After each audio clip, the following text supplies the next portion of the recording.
All right. Hi. Hey, everybody. So I'm back in Orlando and I'm back into the Disney spirit. I never got to talk about my original trip to Disney because I really wanted to, well, I wanted to talk about it because I wanted to get into how it felt being at an amusement park after losing 40 pounds. And I never got a chance to talk about it. So I figured while I'm here getting ready for my live stream tomorrow, I went down the TikTok rabbit hole of fat activism and fat acceptance and body positivity and fat phobia and all of these different things. And I couldn't wait. I couldn't wait till the morning. I still will be doing a live stream tomorrow, but this one I gotta get at least some of these TikToks out of the way and get it off my chest. There's also a clip from Jillian Michaels on the Joe Rogan Experience talking about fat acceptance. Now, I would say I've had some rough opinions of Jillian over the years, and to be honest, none of them were really from my own research. Just kind of like sound bites of her or things that other people had to say about her, which is not necessarily the fairest way to develop an opinion about someone. But I've seen her on a few different platforms talking about other topics, and she seems like a fairly reasonable person.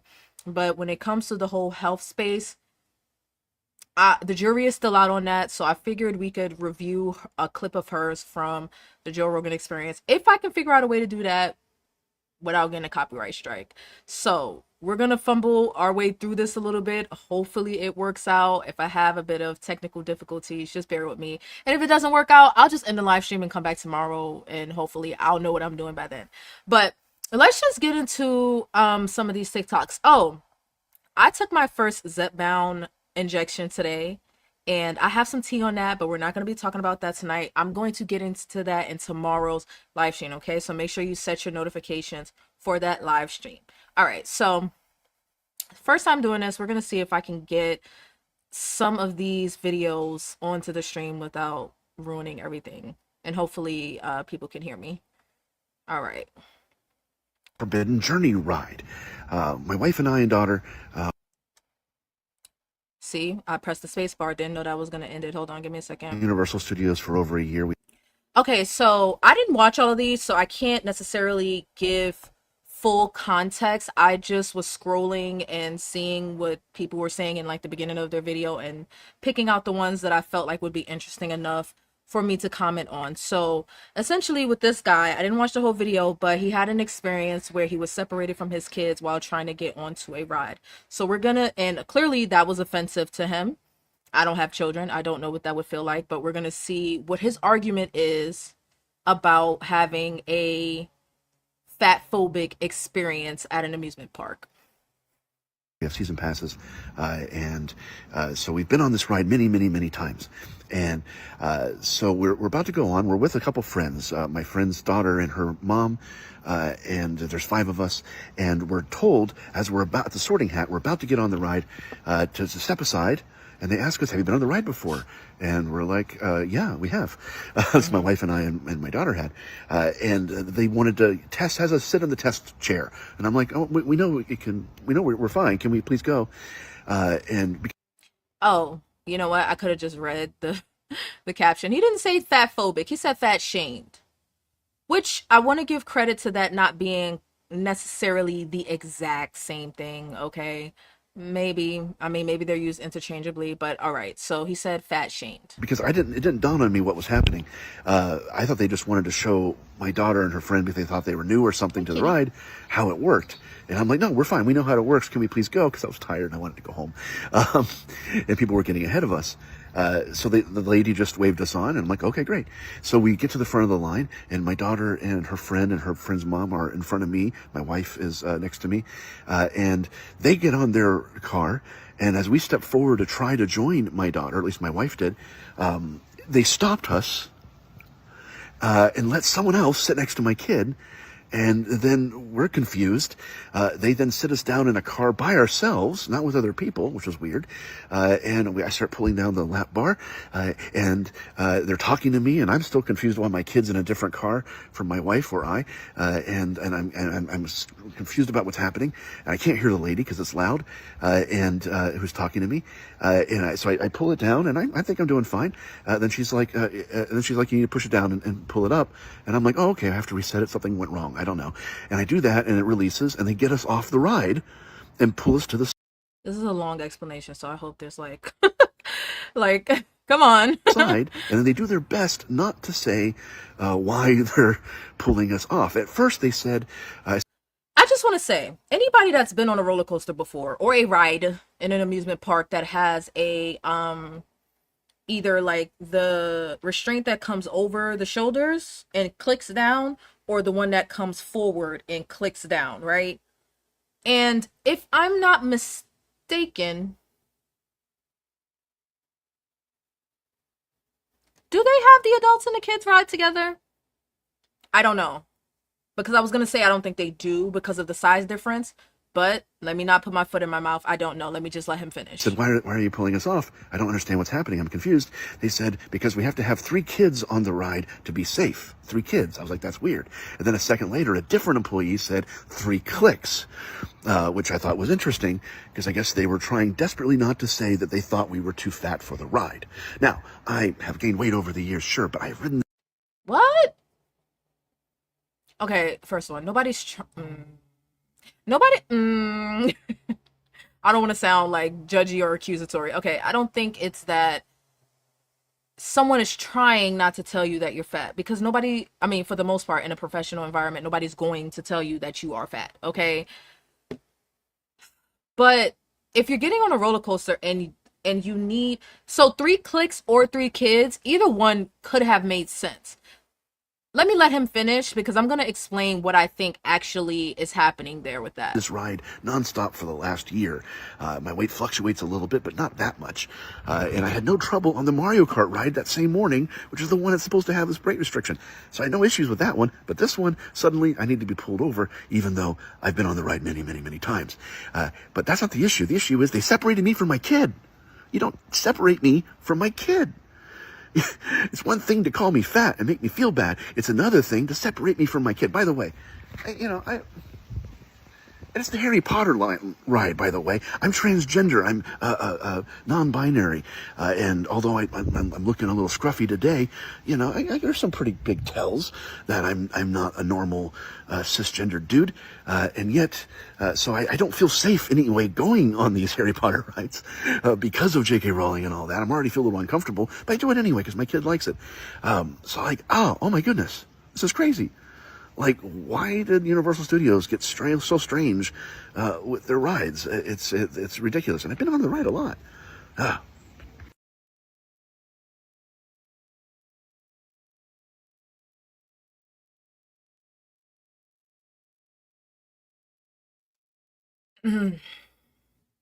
feel things. Um, that was an odd turn at the end. I'm not really sure what that had to do with anything. My mouth was like open because I was like, no, I didn't, is it me? I didn't clock them being a trans person. It didn't matter. I don't know what that had to do. Wait. Oh, gee, no, that's going to send me down a rabbit hole. The whole J.K. Rowling thing, and I didn't feel safe on the ride. We can address that at a different time. But okay, so the thing with the clicks, right, or the 3 kids, maybe you adults and kids can get into the same car. But what I'm thinking is, it's not necessarily that they wanted to say that you were too fat, but like, depending on the way the restraints close, anybody that's been on a roller coaster before knows it goes click click click. Like, it could be 2, 3, 4, because it's like, I don't want to say it's like, basically, if I have someone that's a third or half, I won't even say half his size, let's say his daughter's like a quarter of his size, right? Whatever, sitting next to me, and we get one click, she's not going to be secure in that ride, if that makes sense, right? Whereas 3 kids together, maybe they're all around the same size, roughly, right? And you can get the restraint all the way down. That would make sense. Or if you're with adults of the same size and you can't necessarily get it to the third click, but you can get it to the second one, maybe that's within safety, their safety measures or something like that. I don't know, right? I don't know. But what I'm thinking is it's not going to be secure for the kid if the restraint can't come all the way down. As far as being separated from your child, maybe they just assumed that the kid was going to be able to ride anyway if the adults couldn't. I don't think this, I think people are crying fat phobia for every little thing. Like, I don't think this is about them saying you're too fat. But if you don't fit, it doesn't have to be that they think you are too fat. You just don't fit, right? Like, or maybe you could have gotten in a car by yourself and then your wife got into a different car, or you just couldn't fit. You just couldn't fit. But I'm not gonna lie, I'm a segue a little bit. It goes to the logic of the person, or the motive of the person to kind of throw in the gender stuff at the end unnecessarily. Like, oh, I didn't feel safe because J.K. Rowling is anti this, and the theme of the ride is Harry Potter and J.K. Rowling, and I just felt so unsafe. And it's just like, okay, now I don't believe anything you say. Like, now, yes, I'm dismissing your feelings. I don't believe anything you say now. Like, now I feel like you're being a Karen. You can be a guy Karen, a girl Karen, they them Karen. You're being a Karen, and I don't believe you. I don't believe you. So I think that one was pretty unreasonable, but that doesn't mean we won't find one that's like legitimate, a fat phobia complaint or fat, I don't know. I forgot what his terminology was, but let's see what the next one is. Now, we've reached the point in time to where if a water park has a weight limit, it's now considered fat phobic. So we're doing weight limits now. Per rider, use scales. This is what we're doing now. This is what we're doing now. I am in shock, and this is not American. This is not American. This is not right. This is not right. Can we just get this straight for a second? Before he even started talking, because I couldn't find it. I don't know how to find the original TikTok that they're responding to. So I ended up just taking his video. I'm not really sure I care what he has to say, but we may watch it. Weight limits on rides. Hear me out. Right? Water slides. What was it, a water slide? There was a water slide, right? It was a water slide. Somehow we've reached the point in time to where if a water park has a weight limit, it's now considered fat phobic. So we're doing weight limits now. It doesn't say that it's a slide, but I'm assuming it's a slide. Hear me out. Gravity, right? Right? Like, you have to slide down, and the heavier someone is, maybe it's not as safe because they'll go down the slide faster, they'll land harder. Typically, when you go down a water slide, the pools at the bottom are very shallow. Maybe it's not safe for a person of a certain weight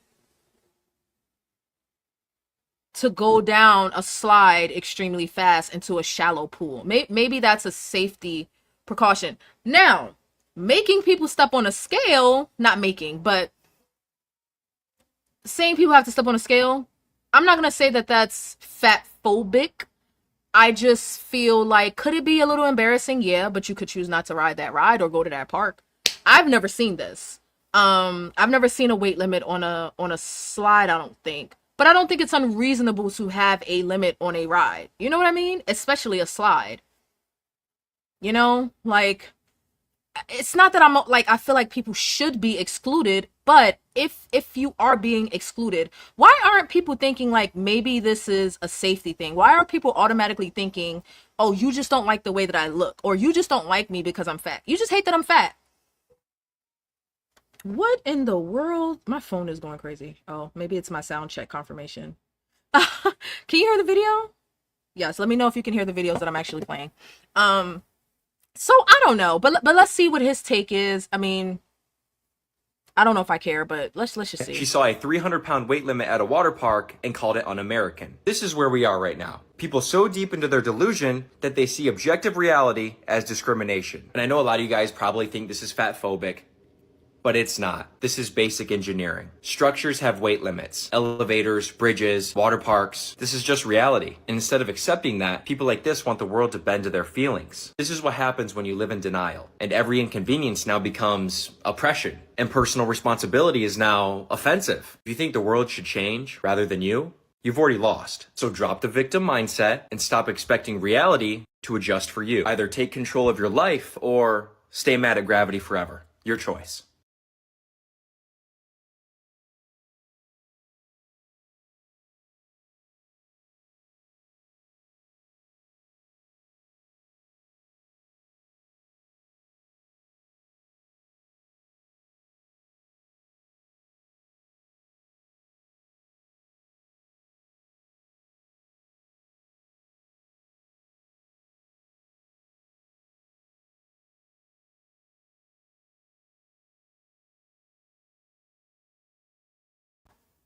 Okay, let's see.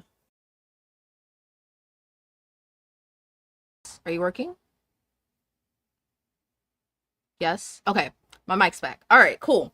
So maybe y'all could hear me the whole time. I don't know, but it was saying my mic disconnected. All right. I mean, I don't care. Like, yes, okay, I agree with him, but I don't care that he's the one saying it. Like, I feel like I said that. Like, it's just basic.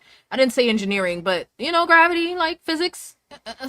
Like maybe you shouldn't send 400 pounds down a water slide. Maybe you shouldn't do that. Maybe that's dangerous. I don't, again, another example of people not really liking the parameters of being able to participate in certain activities and blaming basically everybody else for themselves. Like, I'm not saying go lose weight. I'm just saying that maybe this particular activity is a no, right? Like maybe go swimming at the water park, or maybe get on a different ride that doesn't have a 300-pound weight limit. I don't know, but let's see. Not all of these are going to be about rides, so let's just see what the next one is.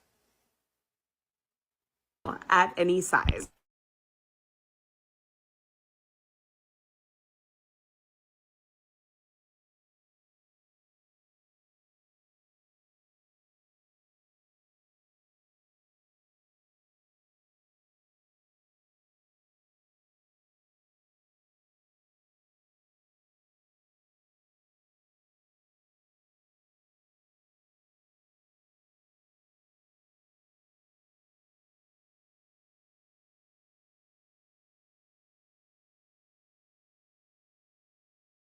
Get healthier, to feel physically better, to continue my journey in life at whatever size that was.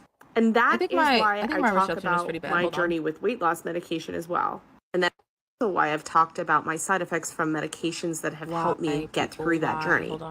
And it's because you've decided the number on the scale is not something that works for you anymore and you want to make a big wholesale change.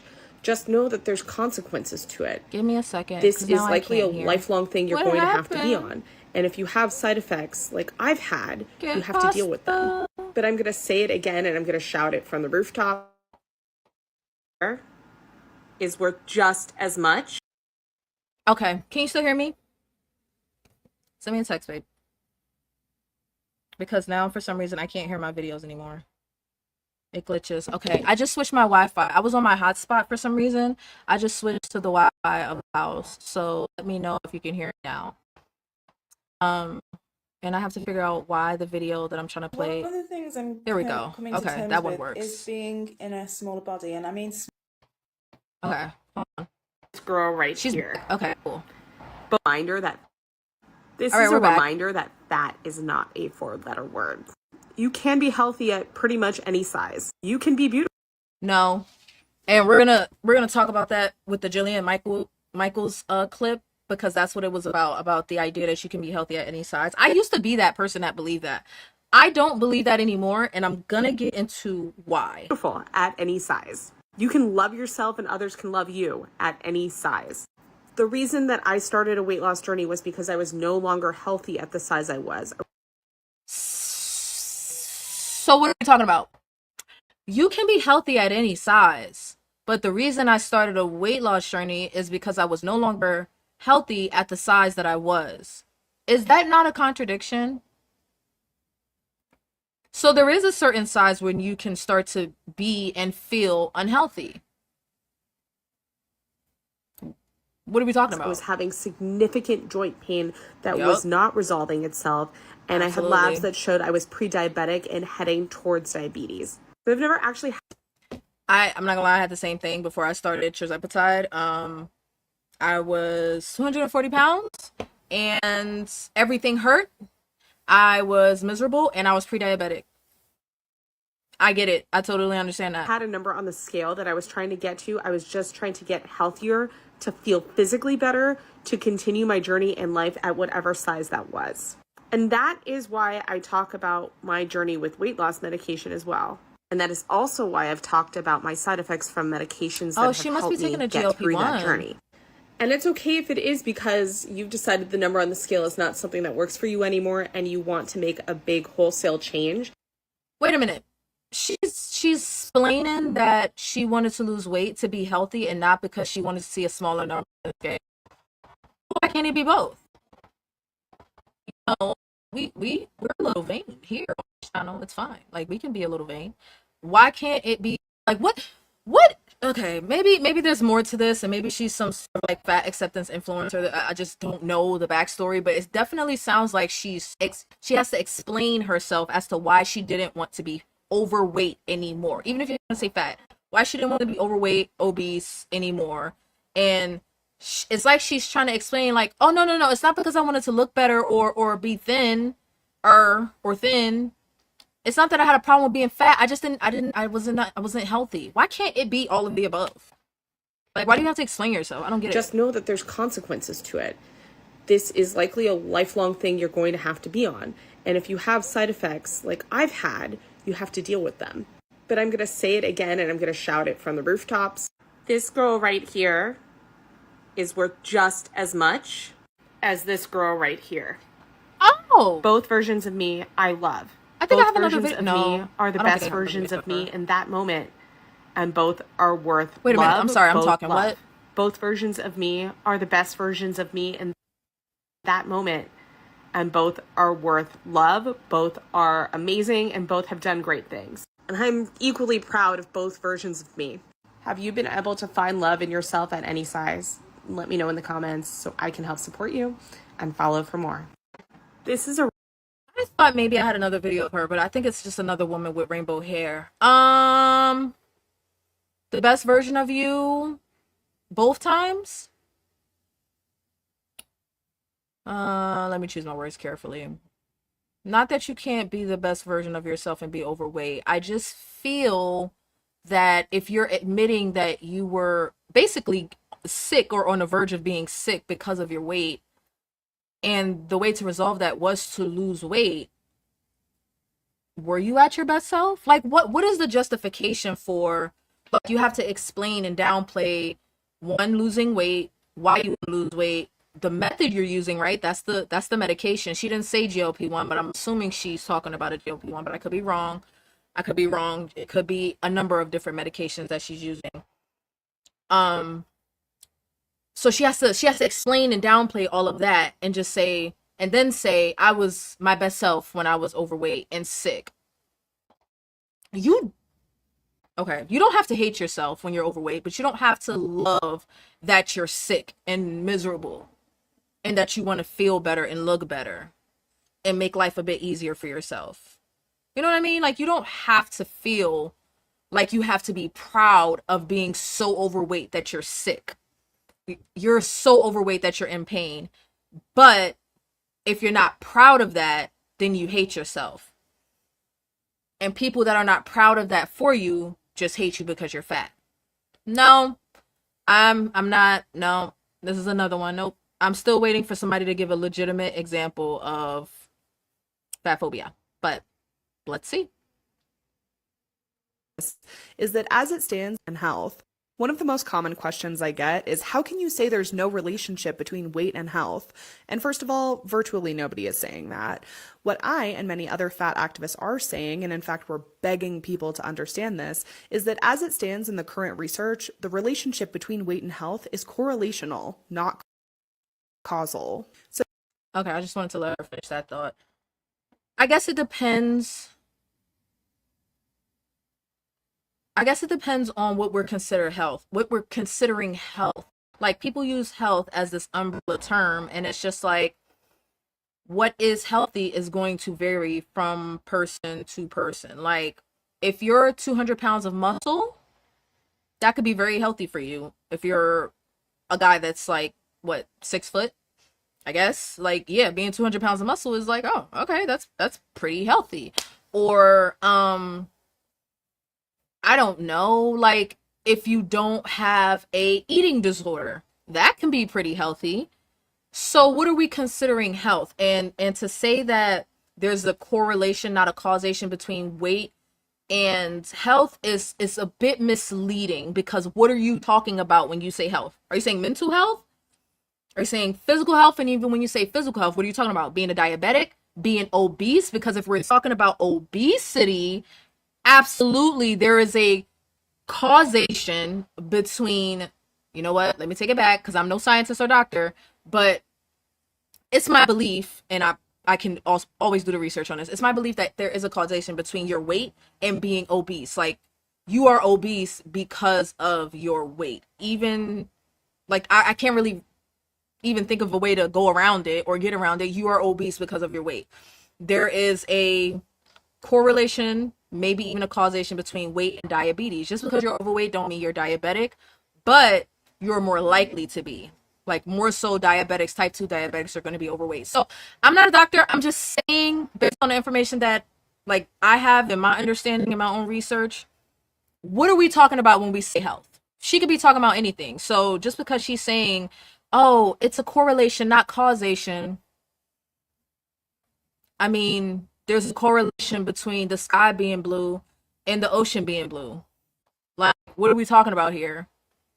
Like, why are you, I don't know. Let's From Research Methods 101, when two things are correlated, it means that they're happening at the same time. It does not mean that one thing is causing the other thing. For example, there's a very strong correlation between male pattern baldness and heart attacks, which is true. Now, based on that information, should we ascertain that baldness causes heart attacks? Should we try to get bald men to grow hair in an effort to reduce their likelihood of having a heart attack and then blame them when they can't do it? No, because what's actually happening is that a third factor seems to be at play, which contributes to both baldness and heart attacks. What I'm suggesting is that we look much more closely at the third factors at play when it comes to weight and health. For example, fat people frequently have our blood pressure taken with blood pressure cuffs that are too small. Man, what? All right, I don't want to say she ain't telling the truth. I don't fucking know. I don't know. So are we going down the road of, well, it's not that, bigger people have high blood pressure. The cuffs are too small, so it's misleading. Maybe that's true. I don't know. But this is like the whole BMI thing, right? When it comes out that, like, okay, BMI is flawed, and it's like, okay, well, throw away BMI, throw away the idea of obesity. It doesn't matter that you're 485 pounds and you're 4'11". I watched a lot of 600-pound Life. That's why I'm saying that. But it's like, why are you intentionally being misleading about this? As what I don't understand. The cuffs are too small. Okay, that's like saying, like, oh, well, I don't really weigh 200. I weigh 195 because I weigh myself with my shoes on. The shoes don't really count. If you've never had that problem, you've never struggled with your weight. Everybody that's ever struggled with their weight knows what it's like to, like, have to take your shoes off to get the most accurate number. Anyway, that's not the point. Let's see what else she has to say. The problem with that is that when you use a cuff that's too small, it will always result in a false high reading. And this happens all the time. So these are the kinds of things. To who? She's not even saying who she's talking about. Because I'm overweight. I'm 60 pounds overweight. This doesn't happen to me. My blood pressure is normal every time. Normal every time. So when you say this happens all the time, who are you talking about? Who does this happen to all the time? Like, she should definitely be more specific. Does it happen at 200 pounds, 250 pounds, 350 pounds, 500? Like, what? Who does this happen all the time to? I think about when someone says that fat people have higher rates of hypertension. I think, of course we do. We are constantly getting false high readings. Lady, I'm not saying you cannot be overweight and normal pressure, because I have normal blood pressure and I'm 60 pounds. My blood pressure was normal when I was 100 pounds overweight. Now I'm only 60 pounds overweight. Lady, you're talking about exceptions and not the rule. It does not change the fact that, okay, so since she won't say it, I'm gonna say it. You're talking about obese people. You're talking about the obese, right? Change the fact that people are obese just because they're getting their blood pressure taken with cuffs that are too small. They're still obese. So even if they get the right size cuff and their blood pressure is normal, right? Let's just say I give her that argument. Is obesity not still a problem? It needs to be addressed. This is all an effort to call the medical field or doctors or the institutions fatphobic, which probably some of them are. But I'm just saying, like, this is a little like a... And more broadly, there are a number of very influential third factors that contribute to the overall trend of health problems for fat people, such as weight stigma, also known as the stress of discrimination, something that fat people experience a lot. Another is weight cycling, virtually all fat getting false high readings. And more broadly, there are a number of very influential third factors that contribute to the overall trend of health problems for fat people, such as weight stigma, also known as the stress of discrimination, something that fat people experience a lot. I hate when people do this. They say a whole lot of stuff, but when you actually like reflect on what they just said, it's like, what did you just say? She said... No, let me play it again. I don't want to get her words wrong. And more broadly, there are a number of very influential third factors that contribute to the overall trend of health problems for fat people. Health problems for fat people. And then she goes into talking about discrimination. Discrimination contributes to the health problems of overweight people, not the weight. The weight doesn't contribute to the health factors, how people are treated. I mean, I like I said, what are we talking about when we say health? Because it can affect your mental health, absolutely.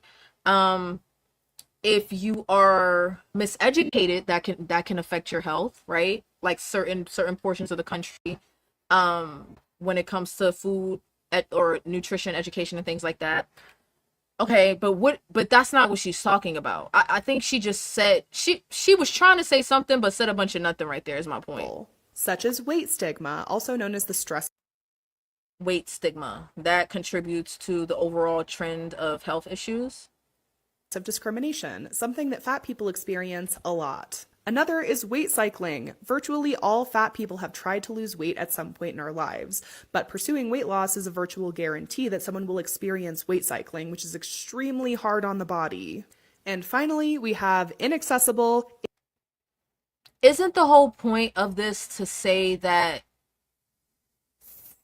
overweight people aren't as unhealthy as society makes it seem, or the numbers make it seem? But then she says all overweight people have tried to, because I don't want to keep saying fat, all overweight people have tried to lose weight. So which one is it? Which one is it? Like, what? Man. Izzy says, I don't like to be fat, but I don't hate fat people. I hate the health issues that come with a high percentage of body fat. But this is what I'm saying. Like, so in this particular video, she's escaping or going over or missing the elephant in the room. Like, the elephant in the room is that, yes, you can count all of these outside factors that affect the quote unquote health. But what do you mean by health? Let's just say you mean emotional and mental health of a fat person, an overweight person, but the weight affects them too. Why are we dismissing? Why are we acting aloof and like willfully ignorant about that I don't get that. I don't understand. Inequitable and biased healthcare. Fat people experience all of these things, and all of them contribute to illness. But despite all of these third factors, discrimination, stress, all of the third factors contribute to illness except the actual weight. Lady. People, man. Weight cycling, limited healthcare, biased healthcare, incompetent healthcare, and a lack of proper medical equipment, the cultural conversation around weight and health refuses to evolve. People. Yes, because people have been lied to, people have been misled, people have been led astray when it comes to nutrition, okay? But that does not mean you cannot inform or educate yourself, right? Like, you can go find information. I first got into this whole thing of like really trying to get my life together as far as my weight and stuff when I started feeling sick myself about 7 or 8 years ago. And I got so sick and my doctors were just like, lose weight. That's all. Like, lose weight. On like borderline sleep apnea and all that. Yeah, lose weight. How? Sway? Like she said, at some point, everybody has tried, but the doctors don't know how to tell you how to lose weight. They don't know. If your doctor's fat, your doctor can't tell you how to lose weight. Okay? But anyway, my point is, the doctors can help me, so I had to go find the information for myself. I found fasting. I found information about low carb. I found keto. I found all of these different avenues to lose weight, and I lost the weight. Now, COVID allowed me to gain that weight back. COVID and lockdowns allowed me to gain that weight back, right? And falling out of some of those habits that I had developed. But I lost 20 pounds on my own, and I felt better just by seeking out the information. It's people like this that want to keep other people in the dark. Like, they don't want to help other people access information to change their lives. They want to say there's nothing wrong with you. It's everybody else. It's not you. The problem is the system. And that's where we're going to focus. Two things can be true at the same time. The system is extremely flawed. Medicine is extremely flawed, especially when it comes to chronic illness, like obesity, diabetes. But there's information out there if you want it. You can seek it out. And just because you have the information, don't even make it easy. Like, I got to the point where I just like, fuck it, GLP-1. I don't give a fuck. Give me the easy way out. And it ain't even that easy. Like, I've been stalled for like 3 months. So it's not even that easy. Like, yes, if I chose tomorrow to spend the next 6 months, not even 6, I'd give it 4 months on keto, I'd be at my goal weight. I could lose 60 pounds aggressively in the next 4 to 6 months with little to no issue other than withdrawals if I would just stick to keto. I don't want to do it. I don't like keto because once that weight is off, I'm just going to go back to eating the way that I do. So I like to focus on more of developing lasting habits, and I'd rather just go through the ups and downs and go through the struggle so that I can be more appreciate of the little bit of progress that I make at a time. But that's just me. But some people know what to do and they just don't do it because that's not the way for them. You know what I mean? I don't know. I'm rambling. She's a little bit, she's kind of getting on my nerves. I thought she was going to have a good point, and I don't think she has one. Especially thin people tend to be very committed to upholding fatphobia. People are just more comfortable believing that fat people do bad things and that leads to bad health, and thin people do good things and that leads to good health, despite the fact that we know that's very misleading, very stigmatizing, and often untrue. Turns out the pushback that I get on this topic, it's not really about health. It was fatphobia all along, guys. No, everything's not about fat phobia. Like, not everybody's afraid of fat people or just don't like fat people. Now, a lot of people don't understand what it's like to be fat or overweight. There are a lot of thin people that have been thin their whole lives, or athletic people that have been athletic their whole lives that literally just don't get it. Like just put down the donut. They don't get it. I understand that they don't get it. They don't understand food addiction. They don't understand eating disorders. They don't understand the struggle, okay? Even if you know what to do, and sometimes even if you do the right things, your weight still may not budge. Some people just don't get it, but it's no reason to call all of that fat phobia just because they don't get it. You know what I mean? Izzy, says high protein meals, workouts, calorie deficits. I was anti-calorie deficit for many years. When I started a GLP-1, I went the calorie deficit route, and for me personally, it worked. But now I'm at a place where I'm not losing weight anymore, which always happens with a calorie deficit. I knew this. This always happens, but I needed to get the weight off quickly. And now I'm at a place where my body is not willing to let go any more of the weight, so I have to change my strategy. Another thing that has happened to me with the calorie deficit is loose skin. Never in my life, in my years of yo-yo dieting, have I ever had to deal with loose skin until I chose a calorie deficit method. Because when I chose fasting, low carb, high fat, keto, I didn't have loose skin. I never had loose skin. Never, especially with fasting. So that doesn't happen to everybody though. Not everybody gets loose skin. But I can almost guarantee it's because I went the calorie deficit route. Like it doesn't allow for autophagy to occur, and you kind of need that, especially when you get a little older. I'm pushing 30. You get a little older, especially when it depends on how much weight you have to lose and how fast you lose it. Even though I feel like I've lost the weight fairly slow, like this is the slowest I've ever lost weight with a calorie deficit, but it was working and I wanted to go slow and steady. The difference is I lost 40 pounds and now I have loose skin. And I don't think it's just because it was 40 pounds. I think it's because I haven't been fasting and allowing myself to kind of utilize some of these excess proteins, is what I call loose skin, excess protein. So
I had to move inside because I think me being outside was like, ooh, I'm probably making a lot of noise with the mic. Give me a second.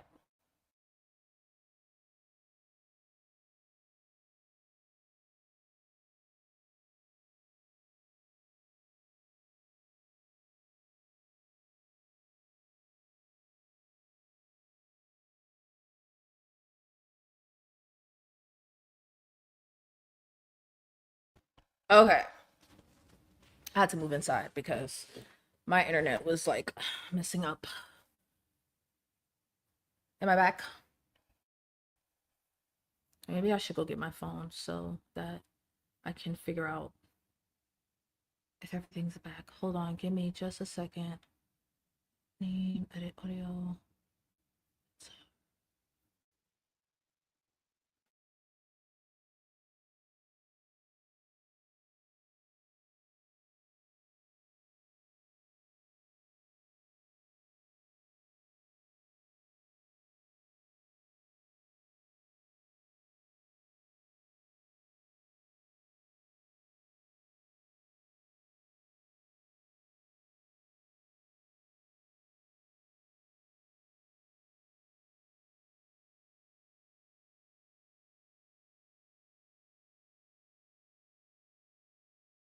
Okay. My bad. I don't have my light or anything. Now I have to get all my stuff back into the stage. How annoying. Okay. So let's see. Who's this? This is a reminder that fat is not. We talked about her. Fat is not a 4-letter word. I'm sorry, that was mean. I shouldn't have did that. She's not nice to mock people. Common questions like, no, not her again. No, absolutely not. Bear with me. Take. I advocate for people to stop exercising altogether if it is not serving them, if it is not bringing them joy, if it is not a form of self-care. If you've spent your life understanding exercise as some type of punishment for your appearance or currency for the food that you are eating, or you have a negative association with it because of a sport or a coach or a parent, you're not going to flip a switch and suddenly enjoy doing it and have a healthy relationship with it. Reframing movement and exercise for yourself and recording over all those old tapes in your brain is going to take time and effort. And while you are on that journey, what is she talking about? What's she? All right, hold on. Sorry, I need my light. Hold on.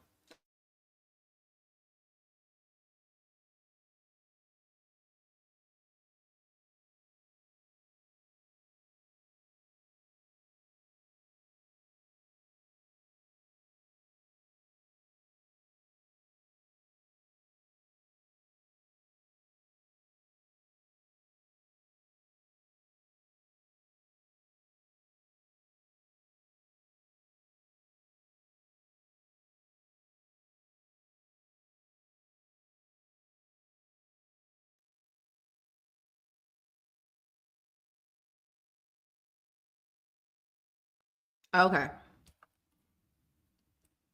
I don't know what this lady talking about, but let's see. It may be difficult to maintain a traditional exercise schedule. It may even feel triggering to do it sometimes. So don't do it. You're going to want to work on this part first.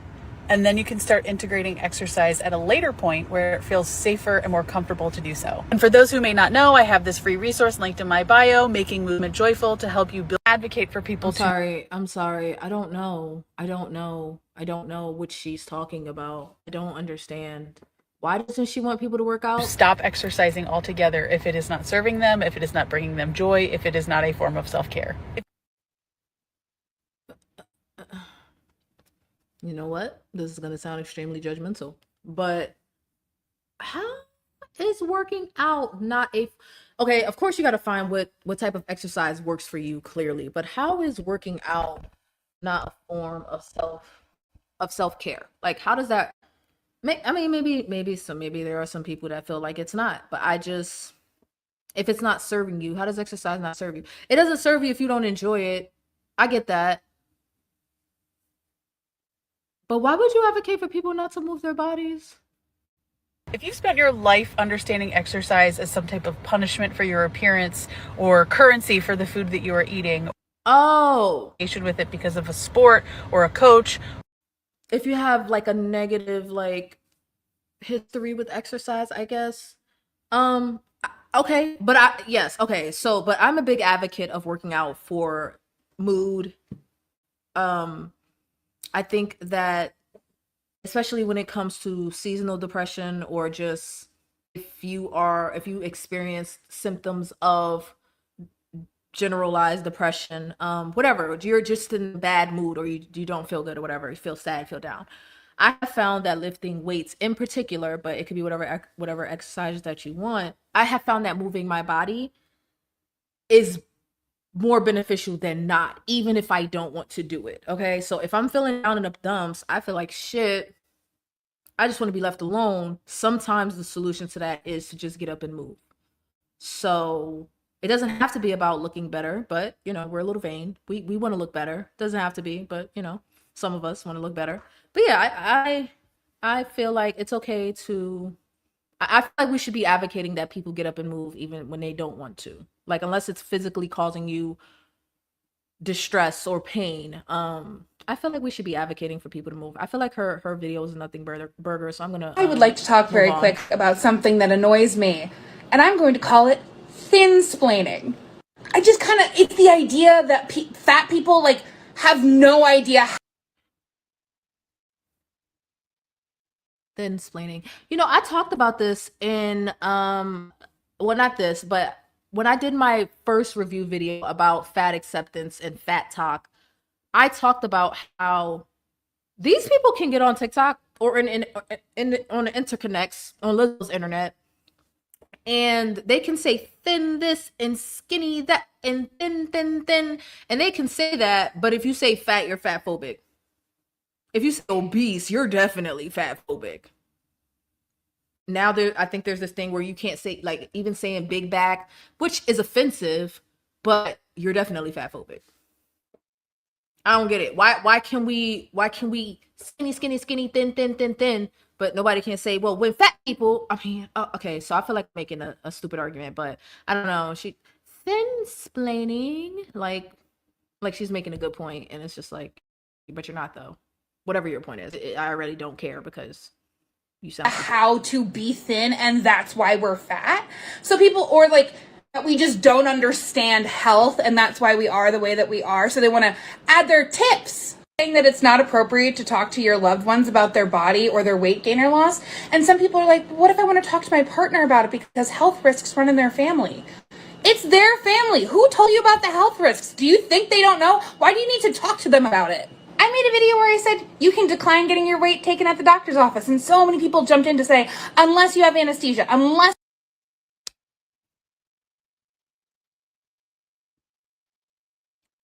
If your partner is obese or diabetic or anything that has to do with their weight, like they have some sort of chronic illness, you're not supposed to talk with them about it, especially if it like runs in the family. Like if their whole family is obese, you don't feel like that's a conversation to have, especially if you want to have children, because people swear that obesity is genetic. I think that there is a genetic component, right? I think it's part nature, part nurture, right? Part genetics, part behavior. Who told you about the health issues and like what's the beef with talking to your partner about their weight or whatever? Like, for example, with me, one of the reasons I really wanted to lose weight is because I want kids. Can you be obese and have children? Yeah, you can. Are you at much of a higher risk? Yeah, absolutely are. Okay, plenty of people do it and come out perfectly fine. But Black women got it rough in these birthing streets, okay? It's bad enough that we already don't make it through childbirth at higher rates than other groups of women. I don't need to be adding other risk factors on top of that. It's how I feel personally. So as I get older, it feels a bit more serious to have my weight under control before I start to have children, because I just don't want the extra risk factors that are within my control. My weight is within my control, right? So if I can get like to a healthy weight, I don't have to be underweight or anything like that, but if I can get to about within 10 pounds above or below my ideal weight for my height, I feel like I'm in a good position. I got a good head start when it comes to being pregnant, is how I feel. So the reason I'm saying this is when she says, well, what do you need to talk to your partner for? What about their family? Well, I'm obese. One of my parents, a diabetic.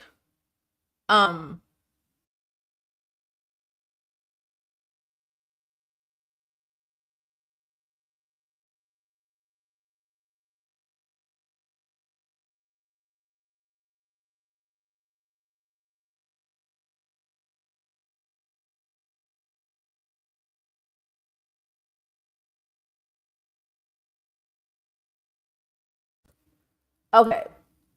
I had to change my mic, so if the audio sounds different, that's what it is, because my external mic keeps disconnecting, so I'm using my headphones now.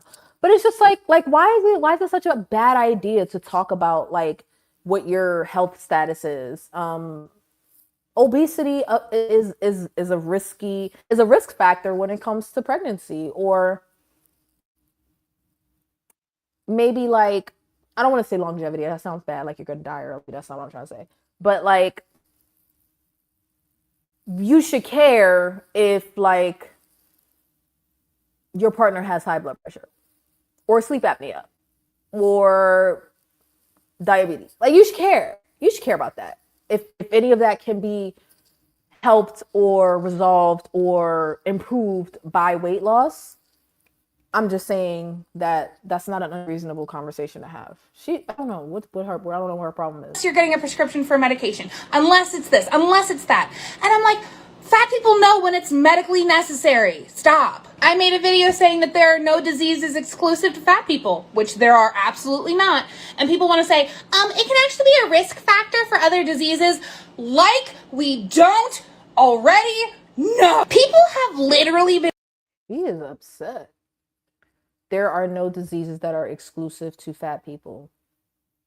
What diseases are exclusive to thin people? What diseases are exclusive to children? Like type 2 diabetes used to be exclusive to adults, and now all the kids are overweight and diabetic. Not all, but a lot. So because so you're saying there's nothing wrong with obesity because there's no particular disease that comes from being obese, technically. But I thought obesity was a disease. Is it not? I don't know. I mean, I don't know. Some people say yes, some people say no. The doctors say, I don't know what the doctors say as far as whether or not obesity is a disease. Let me Google it. Let's just see. Is obesity a disease, technically? Yes, obesity is generally recognized as a disease by major medical organizations like the WHO and CDC. Not sure if that matters, but I'm just saying. So obesity is the disease that is caused by your weight. So technically she's wrong. I'm just saying. Been saying this shit to me since I was 7 years old. I know. I don't need your helpful input. Her glasses are cute. I'm not sure why she's so upset. I mean, yeah, do people say fucked up shit? Things, whether when you're a kid, when you're a teen, when you're an adult, yes. But you know what it is? Like, what? Okay, so you don't want to hear from thin people what the problem is about being fat. Okay, I get that, but like it's not as serious as she's trying to make it. I actually want to get into the Jillian Michaels clip, because like I said in the beginning, I've been fairly hard on Jillian. I think that I'm not gonna lie, I've looked at her as like a little bit of a grifter, especially with like her history with like The Biggest Loser and stuff like that. But she's just had some opinions that I have disagreed with. But like I said, I never really gave her a chance necessarily. It was just kind of like sound bites and my like other people's opinions that I was going based off. So I don't know, but I want to listen to this clip of her, and I want to do it in such a way that I don't get my channel struck. So what I'm gonna try to do is play the audio and not show you the video. Let's see if that works. Let's see if that works. Okay, so where is my share screen? Hold on. Share screen.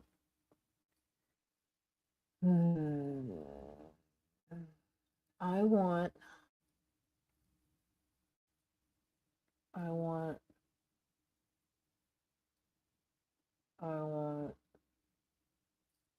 why not? Let's do that. Share a tab instead. Which one is it? Wait a minute. Let's see. Okay.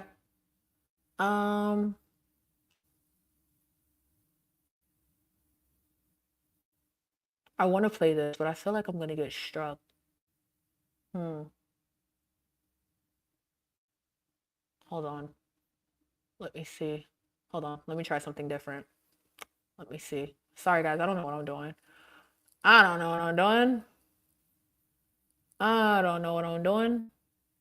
Hold on. Let's see. I have it open in multiple tabs. Okay. Next time I'll look up how to do this before I actually attempt it. All right. Share screen.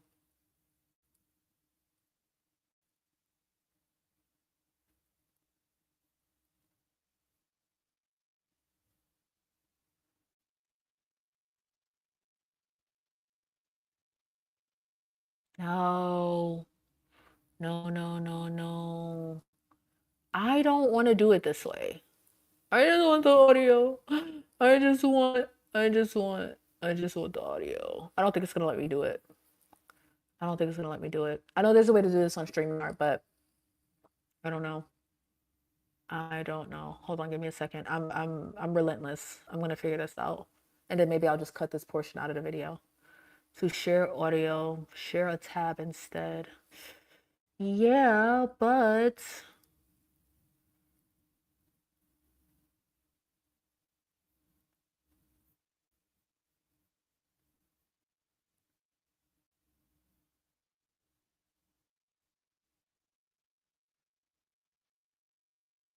you guys, you guys. No. Okay. All right. We're just gonna send it. We're gonna wing it. We're gonna see what happens. Maybe I won't get struck because I'm reviewing it. So let's see. Okay. All right. Let's see what happens. Hold on. All right. Still feel the need to play the lesser evil game, even when they're right. They're still wrong because when I weigh out, the choices I had, even though you're right on this issue, I'm right about my choice ultimately because more things went the way I wanted them to than the way I didn't. It takes a lot. Right off the back, I have no fucking idea what she's talking about. And I'm not saying that to be hard on her. I really, granted, this is a clip. I don't have the full context. The full interview is 2 hours long. Okay. But I don't know what she's talking about. I don't know what she's talking about. A lot of ego strength to admit where you're wrong. And I just don't think a lot of people have that. And there is a tribalism with everything, whether it's workout trends, diets, for God's sake. I mean, we've seen this kind of dogma in health and wellness for years. It's no fun to say you were wrong. And in some cases, it can have professional repercussions for people. Sure. I wonder if she's saying she was wrong about something. I really do. I would like to know if the context of this is that she's wrong about something, or she's saying that the fat acceptance movement is not willing to admit that they were wrong about something. So let's see. Or did you experience any professional repercussions when you're pushing back against this healthy at any size stuff? Because that's how much time do you have on that one? Well, let's go in it because that to me was so fascinating. Get comfortable. The concept of fat shaming, which I don't think you should hurt anybody's feelings, but I think at a certain point in time, sometimes hurting someone's feelings causes actions, and hurting someone's feelings with. Oh, he's gonna justify being brutally honest. I'm on game. I don't think you need to necessarily be brutally honest with strangers and people you don't know and be like, go lose some weight. But I'm not gonna lie. When I was at my highest weight and I started losing weight, I was looking at my man and my closest cousin like, why didn't y'all say why did? And they're just like, because you just look normal. Like we didn't notice.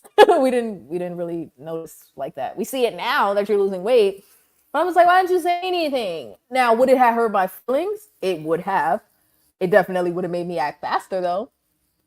So you gotta, I don't know. Is it worth it to say something? The truth.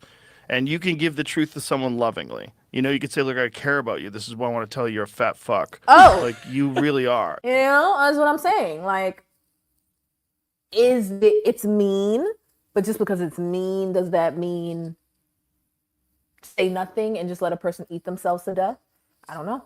You're disgusting and you need to lose weight and you're fully addicted to food and Disgusting. You don't understand what it's doing to your body and you're being lied to by all these other people. People are definitely lying and being lied to and misinformed. And I feel like Jillian, oh God, I feel like it's ironic because Jillian was a part of some of that misinformation. So it's interesting I'm interested to see what her stance is now. Well, let's see. These fat doctors, there's some lady in the UK who calls herself the fat doctor. I'm like, great lady, you're just overwhelmed with inflammation. I could just see it. I'm sorry, there's something in my eye. There's something in my eye. I think it's an eyelash. But I said this earlier with the fat doctors, like we should not. Hold on, let me get my life together with my eye. We should not be glorifying fat doctors. Like, not to say that they can't be doctors, but like they shouldn't be online like advocating like I'm the fat doctor. Like, look at me be fat. I don't think that that's appropriate. But let's see what Joe has to say. Looking at you, this is crazy that you're giving this advice out when you can't walk up a hill. There's no way. Like, you're so unhealthy. Yeah. And this idea that shaming people is worse than telling them the truth that's going to make them feel bad, maybe temporarily, but you could do it with kindness. And then that person can make choices. How do you shame someone with kindness? Now, there's a difference between telling someone the truth out of kindness and you know you're running a risk of hurting their feelings, but you do it because you love them, and shaming them. Should we be shaming people for being fat? I'm not sure, but I'm open to what the argument is. I don't think so. I don't think we should be doing that. But I also don't think we should be glorifying it either, which I think is going to be Jillian's point. So Joe's point seems to be let's shame, like it's okay to shame people if it's from a place of love. I'm not sure shame is the right word. But I'm going to hear what he has to say. But I think Jillian's point is going to be, the other side of it. God, I have an eyelash in my eye and it hurts. Choices that will be, and then you encourage them, like, I'm so glad you changed your diet. I'm so glad you cut out this and cut out that, and now you're doing well, and you've decided to walk 10,000 steps a day, and you've decided to start exercising a little bit, you know? You've given me a lot to tackle here. So let's start with... Let's start for the professional stuff. The PSYOP component of healthy at any size. This is a big food. Well, she's calling health at any size a PSYOP. Now, remember that lady in the TikTok was like, you can be healthy at any weight. But I decided to lose weight because I was unhealthy at my weight. Right. Okay. Narrative. This has been proven. Even the friggin' explain big food narrative, what you mean by that. Okay. So big food, put simply, hired a bunch of registered dietitians to co-opt this concept of intuitive eating. And I'm dead ass serious with hashtags like derailed shame, and they paid them and they put out all of these posts. I have not heard this argument. Now, I have read many a books, listened to many a podcast, subscribed to many a doctors. I've actually read a few, at least a dozen books on how big food really just like took over our society and kind of made everybody sick. And the politicians were in on it. The dietitians were in on it. The doctors looked the other way. So I've read a lot about this, but not from the social media perspective that she's giving it. She's giving it like that hashtag social media trend perspective, TikTok doctor, dietitian perspective. I haven't heard it from that angle, so let's see. Posts and went to all of these conventions. Twitter, right? The Twitter dietitian, Instagram. Okay, all right. And promoted Facebook. The narrative that you can be healthy at any size. And it's just a flat... Wait a minute. She's saying that dietitians started this? Because I thought, obese people on the internet started this, like the Tess Holidays of the world. No, am I wrong? Or is my information wrong? Am I getting that wrong? Dietitians started that. I thought dietitians were the one that was saying eat less, move more, and that was stupid too. Technically, like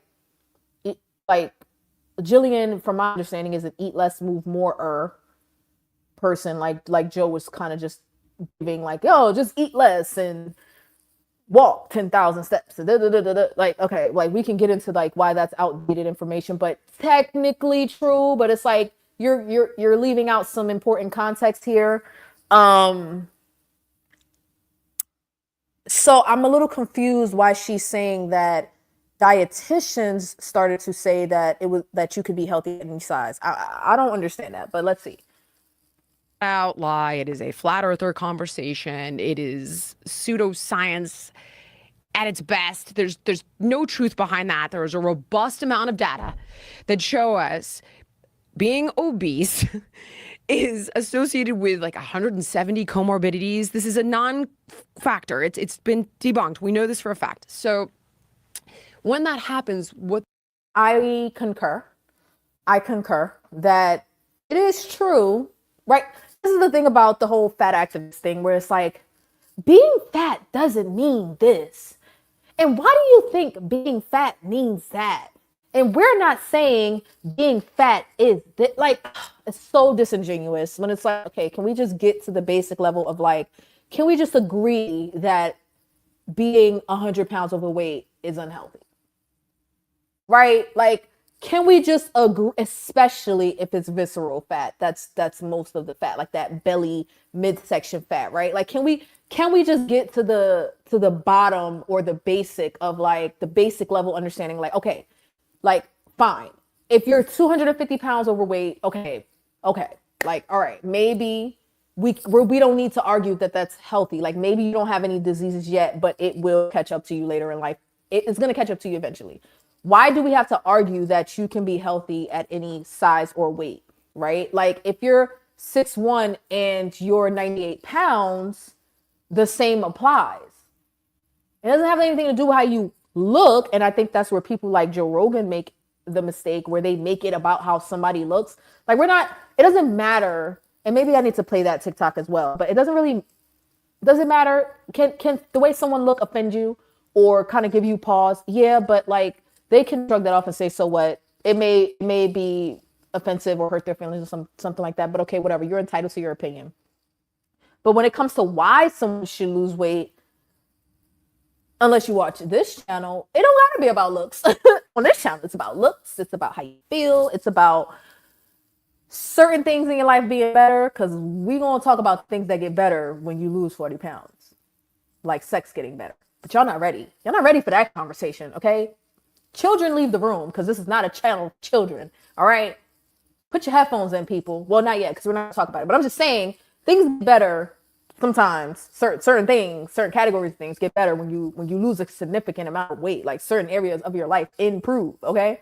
So it doesn't have to be about looks, but you know, if you're on Vanity's channel, it's a little bit about looks. We want to look good, you know? What they're doing is essentially placating someone who already feels. Now she talks a little slow too. I know I keep stopping it, but I kind of have to input commentary to make it clear that I'm viewing this and not just stealing the content. And hopefully I won't get in trouble with YouTube for it. I'm still learning what the rules are and how to actually apply them. So we'll see. I can attack what's going on or address rather. But she talks what's really going slow. On with an individual who is that size, and it is largely psychological. Once you are past the point of dad bod, you know what I mean? Like, I work 3 jobs, life beat me down, it's a food desert and I'm 40 pounds overweight and I've let myself go. This is a different animal. When you're dealing with somebody who is 50 plus pounds overweight, there is a psychological component. So I think that's a fair argument. As somebody that is 50 plus pounds overweight and has been 100 pounds overweight, there is a psychological, something's going on there. This is not just about, oh God, there's so many TikToks that I didn't show. And it's like, I'm coming up with the points that would have been addressed in those TikToks. But that element of like, I'm obese and I don't care to lose weight. Okay, fine. But you don't got to make it seem like that should be the norm just because you feel that way. Like, man, I'm just going to let her keep going. First thing we need to do is make them aware that there is a problem without question. But you can do it without shame, giving them facts of, listen, this is I like that. So that's some polite pushback on Joe's point of shaming people. Like some people feel like slut shaming should be a real thing, or like certain shit, right? To prevent society from just falling apart to chaos and I can't say this with my mouth, my retainer in, degeneracy. I have a list. Some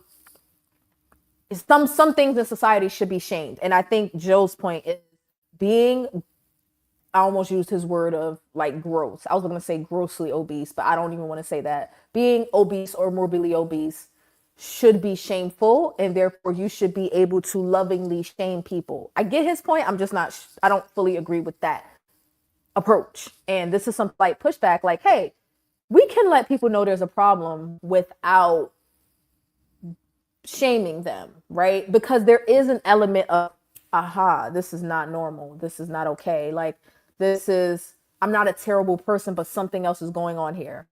It took me all of this time, I'm almost 30, to realize even if I lose 10 pounds, I'm still 90 pounds overweight, and that's unacceptable. Like, I spent the past maybe 7 to 10 years losing and regaining the same 20 pounds until that regain turned into 40 pounds. Now, luckily, I've now lost that 40 pounds, but I can't just keep bouncing back and forth to the 200-pound mark. Like, I need to get 60 more pounds of fat off of my body because it is not doing me any favors. I may be cute, but it's not doing me no favors. It's not doing me no favors. Like, so understanding that there is such thing as, like, what is a healthy weight range, not specific number, but what is a healthy weight range and a healthy fluctuation of that within that range.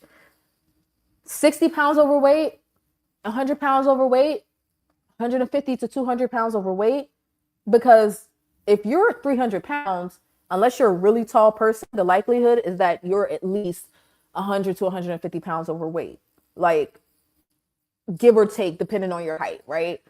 If you are 350 to 400 pounds, which is not abnormal in the US, that's not abnormal, you're at least 2 to 250 pounds overweight, right? So it's like, people are not grasping that. I'm telling you, it took me 30 years to figure out, I keep aging myself. Let me take that back. I'm only 29, all right? But it took me all this time to realize I've been overweight my whole life, right? Never had any health complications other than, like, physically not feeling good. Like, my joints hurt and my feet hurt, and my mood is, I'm in a bad mood all the time, and I'm groggy and I'm always tired, right? Like, those are the things, but never like anything biologically, if that's the right way to put it. Like, I'm no diabetes, no high blood pressure, no none of that. But it took me all this time to realize, like, oh, I can't just stop at losing 20 pounds. I've done that like 6 times. Like, I keep regaining it. Like, something psychologically is going on here. And there's a reason why I'm stopping at the 20-pound mark and not going any further. Okay, let's see what else she has to say. Healthy. Mm-hmm. And because you are such a valuable individual, I want you to understand this, because only from a place of feeling truly worthy are you able to facilitate a change. You don't work out because you hate your body.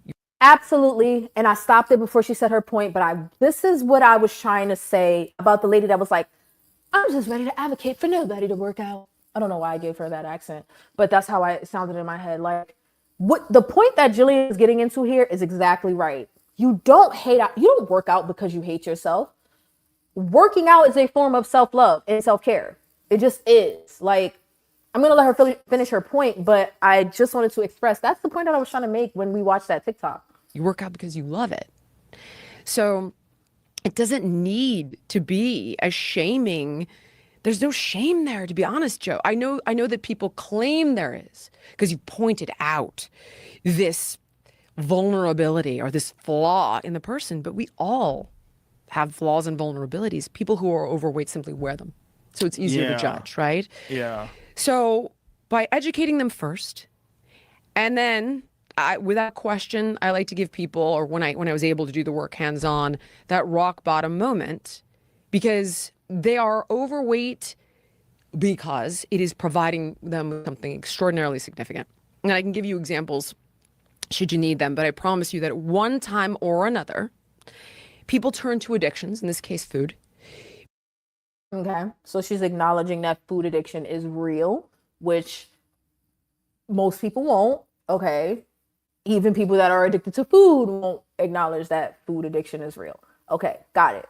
Because it means their psychological survival. So put simply, the most obvious example would be a person who was incested, molested, raped, puts on weight to desexualize them. She's not lying. You can pick a season, an episode of 600 Pound Life out of a hat, and that person starts out by saying they were R-worded, N-worded, taken advantage of, and they put on, this is not everybody, but we're talking about like when you get to a certain point, and I'm just in this particular example making that point 500 pounds or more, something happens. There's a reason you put on that much weight, is the point that she's trying to make. Now her threshold may start at like, okay, like she said, once you're beyond 50 pounds. I'm saying, especially when you're at 2, 3, 4, 500 pounds overweight, like something happened. And if you pick any episode of 600 Pound Life to watch, 99%, even the men sometimes, but 99% of the women will start out by saying they were assaulted. And that's when the weight issue started. It's actually really sad. That's just one example of many, but it's easy to illustrate the point.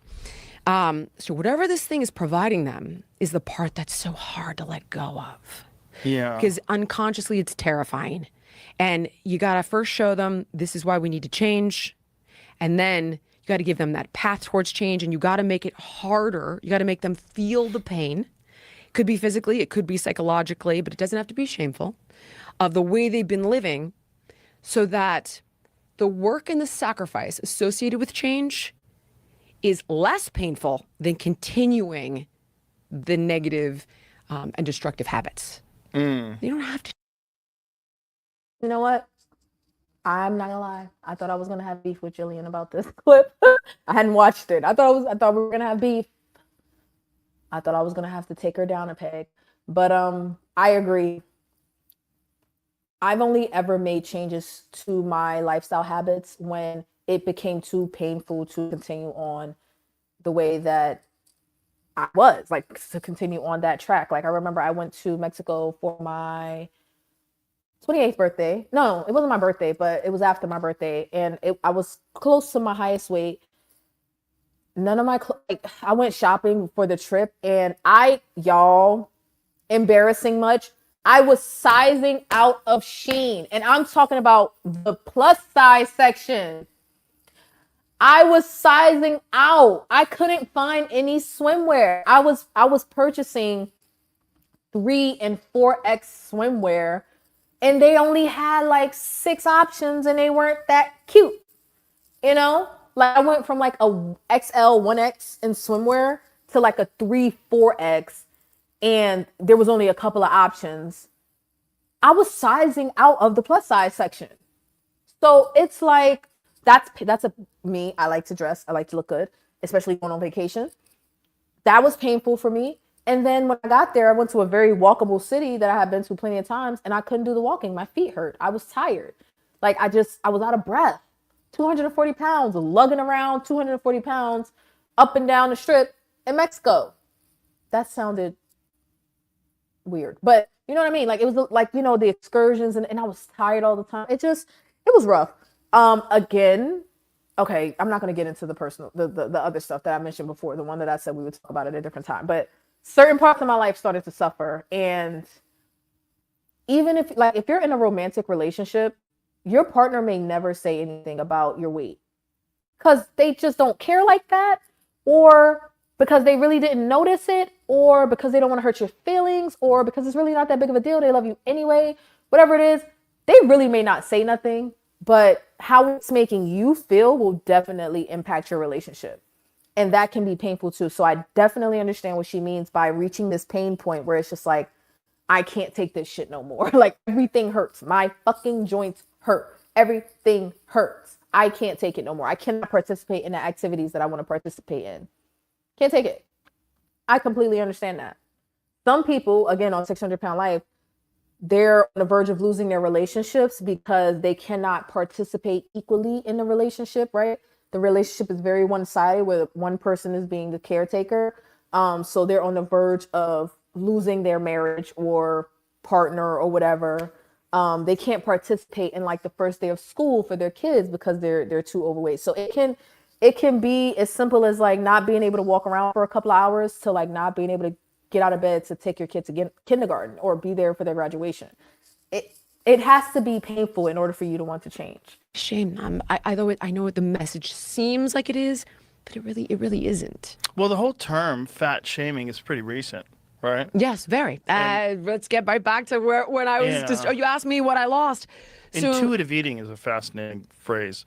And the idea that this is by the same people that used to be in charge of tobacco. Yep. This is what's really crazy. Yep. These are the R.J. Reynolds and these tobacco companies bought all these fast food, processed food companies, and they use the same tactics that they use with that to push terrible foods on people.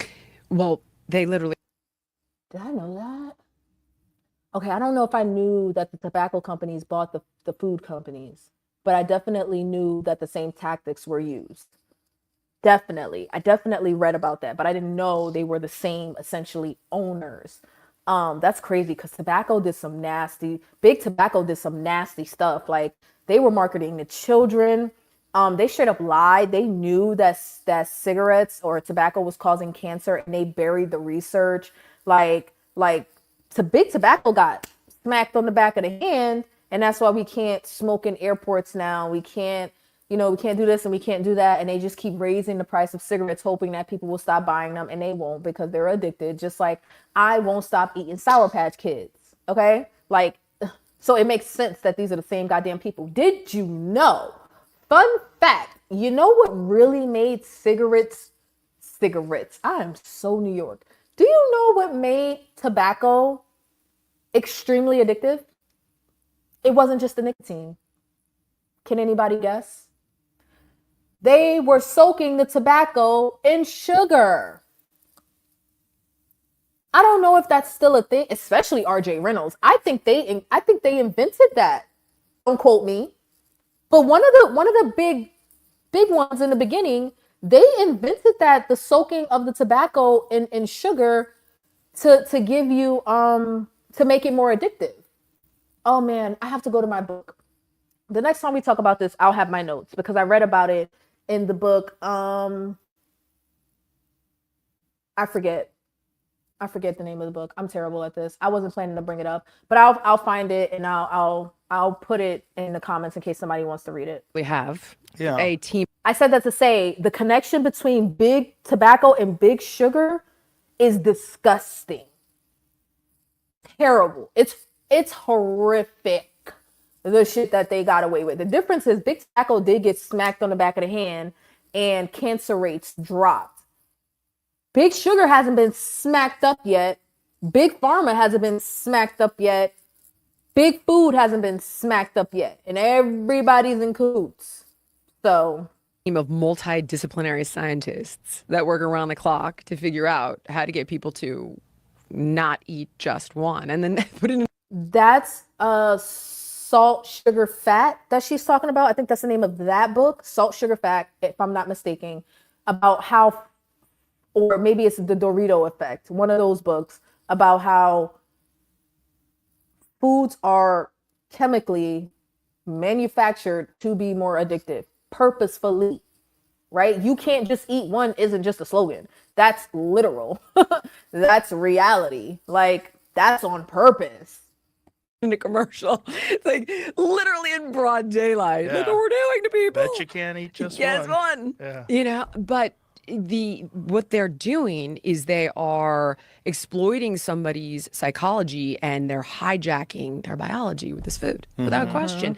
And this is why you have seen rates of obesity skyrocket from 70s when it was like 5% of the adult population was overweight or obese to 74%. I mean, like, we're all, is it quantum leap in genetics? That's a big pharma psyop of like, no. This is all genetic. You're genetically obese. Well, where was what happened? I've never seen such a quantum leap in genetics. How come we weren't genetically obese in the 70s? Like, what was? Good Calories, Bad Calories. That was the name of the book, where it's a long book, so probably everybody's not going to be interested in it. And I think the shorter version of it is, so Good Calories, Bad Calories, if you are a reader or an audiobook listener, is the blueprint to how we got where we are. Like, I'm talking about from the early 1900s, junk science, to the 70s and the food pyramid, 70s or 80s, whichever one it was, to now. Even Big Tobacco comes up because of the sugar. Or does sugar come up in his other book? Either way. So Gary Taubes is the author. Good calories, bad calories is the long form version of citation after citation of the history of how we got to where we are. Why we get fat is the more condensed, shorter version. And to specifically talk about sugar, the case against sugar is his other book. And I think Big Tobacco may come up in that one. It may come up in that one and Good Calories, Get Bad Calories. I don't know. But the point is, Gary Taubes, amazing author and journalist. He's not a scientist. He's a journalist that did the research and amazing information. That tipping point, if you will, that created the cascade of obesity over the last 5 decades. Of course, it's exactly what you're talking about. Yeah, it's ingredients in food. It's really simple. At that, and also how they engineer the environment, and you're surrounded by it. You can't escape it. Remember the days when you weren't allowed to have food at a bookstore? And now every friggin' bookstore has a cafe. Starbucks. Yeah, with a 600-calorie drink. You are surrounded. There's nowhere you can go right now where food is not omnipresent. Okay, this would be the hand slap if they were gonna hand slap big food, big sugar. This, if they were gonna slap them on the back of the hand and say, play fair. All right, we get it's addictive. People have a right to have it if they want it. But what you're not going to do is rig the system on top of poison, because the poisoning of the food, of the people with the food is like a whole different, like it's a whole extra element that they need to be smacked down for. But if we're just talking about rigging the environment, like when I went to the grocery store when I did my last grocery haul, there was really nothing I could, like, there wasn't a whole lot I could buy with trying to be gluten-free. You just stick to the edges of the grocery store. So you have your produce, your meats, your dairy, right? Every grocery store is the same. You have, no matter the orientation, however you want to put it. But if you stay on the edges, one side's going to be produce, one side's going to be dairy. And typically toward the back of the store is going to be your meats, right? Everything else in the middle is trash. Garbage can juice, manufactured, addictive nonsense. Okay. And we all eat it, right? We all eat it. I remember one time, like there was a period in my life where I just didn't go to the middle of the store because I was trying to lose weight. Like I literally just, I think I survived on like 3 or 4 different foods. You know, I ate eggs and bacon every other goddamn day. And coffee creamer, half and half. That's what and butter. That's what I survived on, and cheese. Those are my keto days. But if you think about the middle of the aisles, like the middle of the store, other than nuts and seeds, maybe popcorn. None of it's food. All of it is manufactured. Like all of it is pumped full of chemicals to make it addictive. So yes, the system is rigged against people that actually want to get away from this shit. You just can't. And then there's fast food restaurants anywhere, and there's cafes and bookstores, and you eat in a car, and you eat in your bed, and you eat at work, and you eat at your desk, and you eat you eat in a movie theater, you eat here, you eat there, everywhere, food everywhere, and it just gets normalized. Particular, this crappy food, and they generally do it through government contracts and subsidies. So it's at sodas in schools. Like, get the vending machines out of schools, people. Your schools, your hospitals, like anywhere you go, you will find this garbage food. So even if you have that moment of willpower, which is arguably this fleeting moment of bravado, if you're constantly surrounded by it, you will give in. Managing your environment is a large part of helping someone be successful. It's a Band-Aid, right? If you're dealing with sexual abuse, for example, but controlling the environment is definitely a component in helping them. You can't control the environment. Right. You can't control the narrative. You can't control what's in the food. And it's all by design. It's not just the crap in the food. It's how they control the narrative around it, and how they engineer the environment, and how they systematically shut down the people that point it out as fat shamers, for example, or racists. Yeah. Okay. I've struggled with this, right, myself, because I have tried to go gluten-free several times, and it always comes down to, but I want to have cake. But oddly enough, cake isn't the thing that always gets me off track. But in my mind, every time I'm like pumping myself up to go gluten-free, I'm like, I'm gonna be so stressed out when I can't have cake for my birthday or cake for. I don't eat cake often, but when it does come time to eat cake, I want to eat cake. Like I want cake on Thanksgiving. I specifically wait for Thanksgiving to have cake and birthdays, holidays.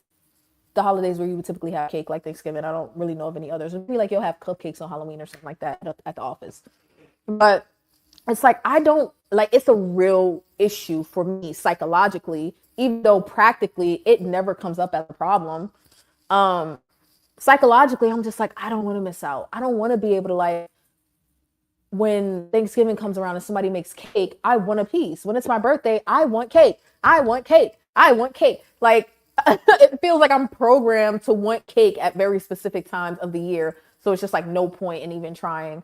That's a really goofy example, but I get it. Like, of course, like think about trying to go to a movie without having snacks. You just don't do that. Some people might. I sneak my snacks in, okay?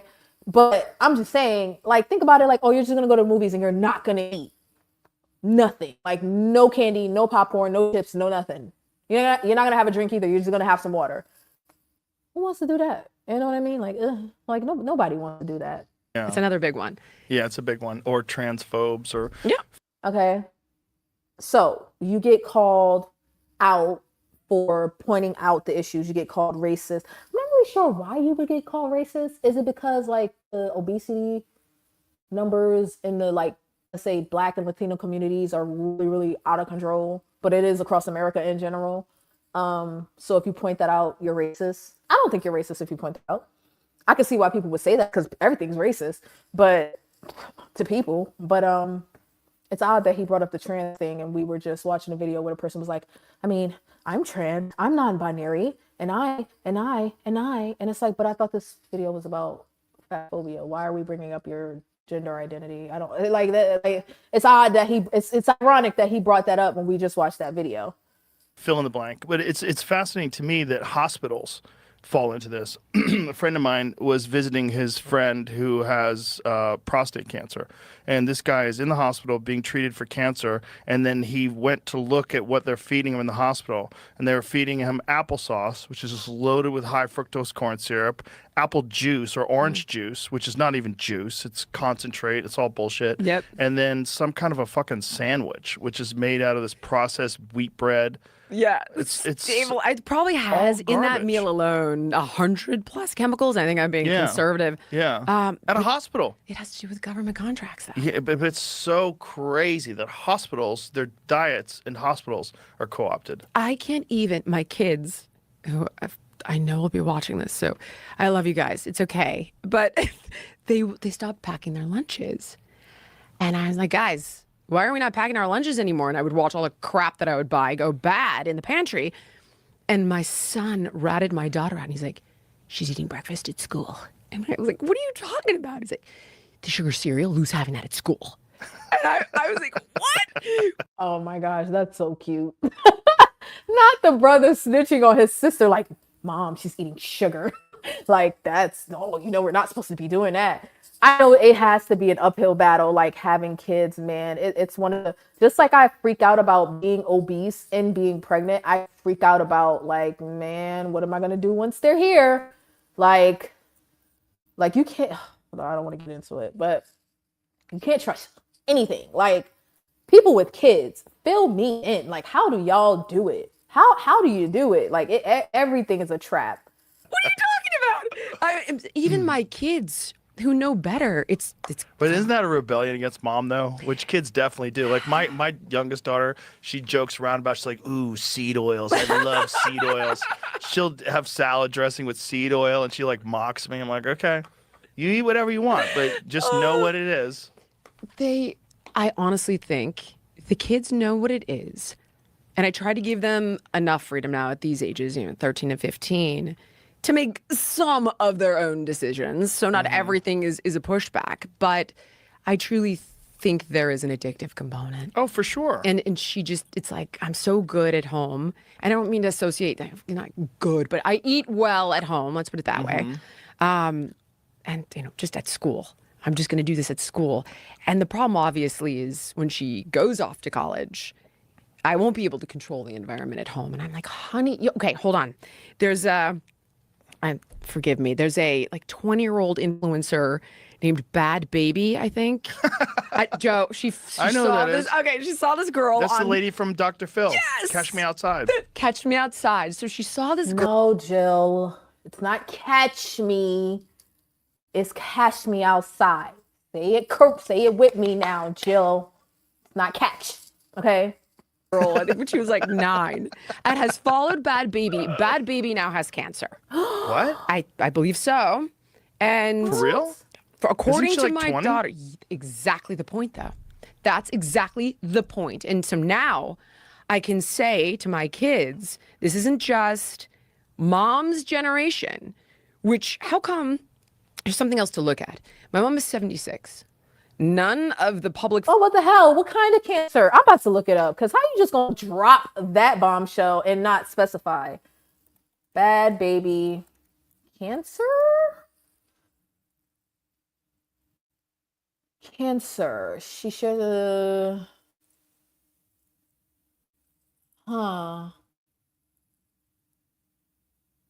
She hasn't specified the type of cancer. Okay. All right. Okay. So we're not gonna know. Because she's like, oh, well, now I tell my kids, look, she has cancer. But we don't know. Like, I guess she's getting at why are young kids getting cancer? I understand that. Like, oh, it has to be the food. I get that. But it was just weird the way she delivered it. Like, she knew what the cancer was. Like, just, I don't know. Like, I don't know.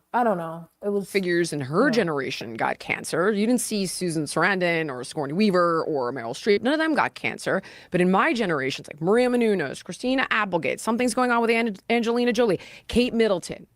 In my generation, the canary is dead in the coal mine. It's not even a question of the negative impact. If we're not looking at statistics, if we're just looking from an observational perspective, it's in the news every single day. Someone's dealing with cancer. Olivia Munn. Now you're seeing 20-year-olds deal with this. And I was able to point to that to my daughter and say, this is the shit that I am talking about. She's 5 years older than you. What does that lady have? Does it say? Yeah, she's claimed that she's got a form of leukemia, I believe. But people, yeah. They debate, they doubt her? Yeah, for sure, they doubt her. I Well, don't know. she's a little bit kooky, right? Sure. There's still, you still can't point to the fact. Even if it's not Bad Baby, who may be lying, I'm not sure. I like how you're using that name, Bad. Well, see, this is my point, Jill. I'm just fucking. But so leukemia. I'm not sure what causes leukemia. I think it's weird the way she was like, "Look, see, this 20-year-old has cancer. This is why I tell you not to eat the things that you eat."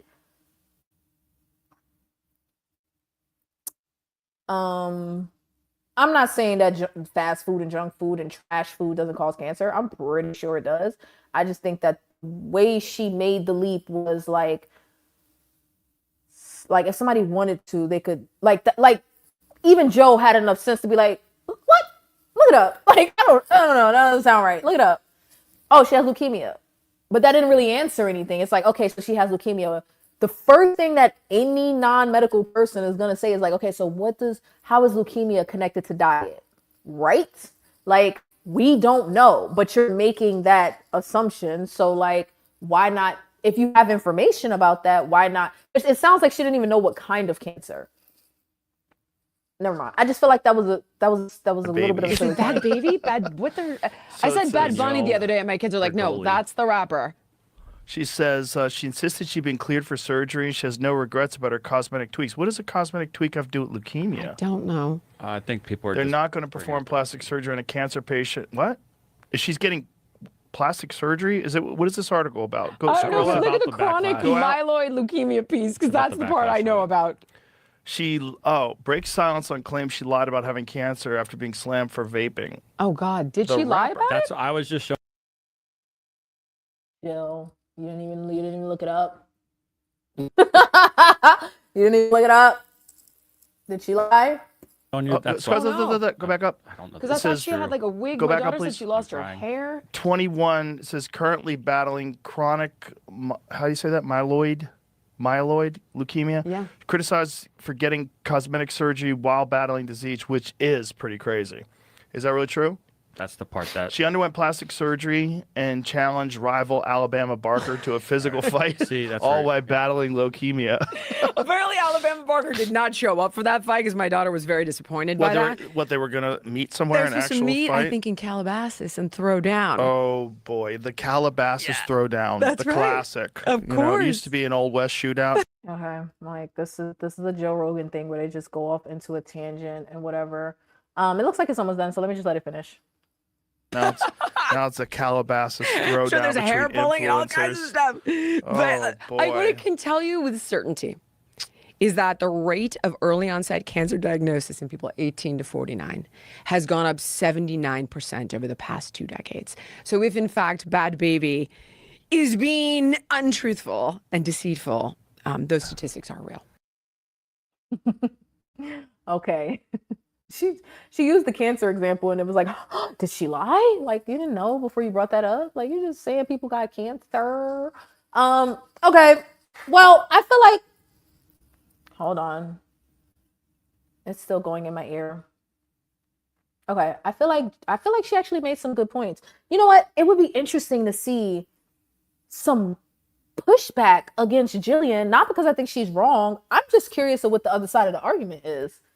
I hope these cats are in here. I gotta check the pool, see if they're out there. But I would just out of curiosity, I would be curious to see what the other side of the argument is. And to be honest, if I'm not mistaken, I really think Jillian is a calories in, calories out kind of person. Like she's not the hormonal, what's going on with your body type, like insulin resistance. She's not of that ilk, if I'm correct. But that was what she had to say about fat acceptance. It's a psyop. People were brainwashed into believing that this is okay. I think it's a little crazy, not crazy, but it's a little wild to think that the establishment is what started that. I guess it would make sense to get people to be comfortable with being overweight so that they could keep doing the things that make them overweight and you just allow them to feel like nothing is wrong. I guess that makes sense. While pretending to actually want them to be healthier. I guess that makes sense. I didn't think about it that way, but I don't know. That's what she had to say about that. But let me really quickly see if I can pull up these other TikToks that were related to some of the things that came up in that interview that I thought were pretty relatable. I know this video is long as hell, but people are going to skip around in it anyway. I have talked about how hard it is to date as a plus size woman, and a lot of us have talked about fatphobia when it comes to, romantic relationships. But I think what is fat phobia when it comes to romantic relationships? What is that? Explain it to me. You're in a relationship with a person that's fat phobic toward you. Is that what that means? Or is it that if a person does not want to date you because you are overweight, fat, they are then fat phobic? I wonder which one she's saying, because the first one doesn't make any sense and the second one is just incorrect. I don't think a person is fat phobic if they don't want to date a fat person. Just like I don't think a person is a thin or skinny phobe if they prefer a bigger woman. Like if they say, I like some meat, I like my woman with some meat on her bones. I like a little bit of cushion. I don't think you're a phobic toward people with no cushion. So I wonder what she means romantic relationships and fat phobia. Because you would think if someone's fat phobic, you just wouldn't get in a relationship with them. I don't know, but let's see. I think we need to have a conversation about fat phobia when it comes to making friends. Did I say fat phobia? Fat phobia. I remember when Erica Banks opened her biscuit head ass to say she only wanted female friends that had a certain body type and a certain look. And the internet got her together, as we should. But it really made me realize how much women are seeking women to be friends with purely based on aesthetic. Is this true? Are people doing this? And she said Erica Banks. If you don't know, she's a rapper. So she's a celebrity. Okay. Celebrities are going to be weird, in my opinion. Like the starting point of being a celebrity is that you're weird.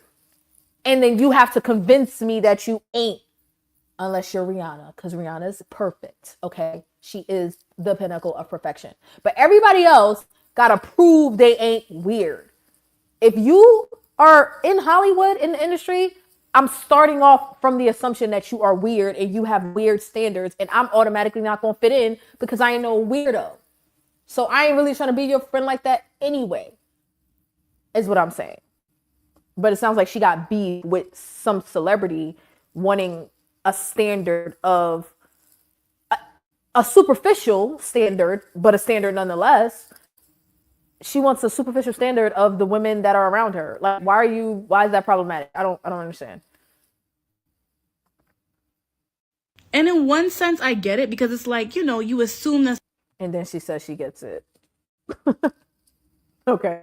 Someone with a similar style or aesthetic to you has similar interests.